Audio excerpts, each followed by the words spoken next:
झालंय. आजपासून राज्यात ढगाळ वातावरण राहणार आहे, म्हणून वेलवर्गीयसाठी ऊस उगवण्या शेतकऱ्यासाठी आनंदाची बातमी.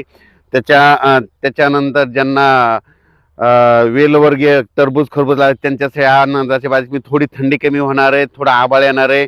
8 दिवस थोडं भाग बदलत बदलत आभाळ राहणार आहे, म्हणून हे अंदाज सर्व शेतकऱ्यांनी लक्षात घ्यायचा.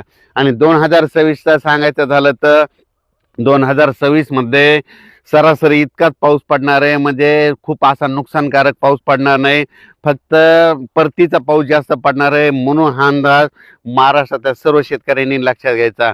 म्हणजे ज्या ज्या वर्षी सरासरी इतका पाऊस पडतो ना, त्या वर्षी शेतकऱ्याचे पीक चांगले येतात. शेतकऱ्याला सोयाबीन चांगलं होतं, शेतकऱ्याचा कापूस चांगला होतो, शेतकऱ्याला हरभऱ्याचं पीक चांगलं येतं, ज्वारी ही पीक निघतं चांगलं येतं. म्हणून सरासरी इतका पाऊस शेतकऱ्यासाठी परवडतो.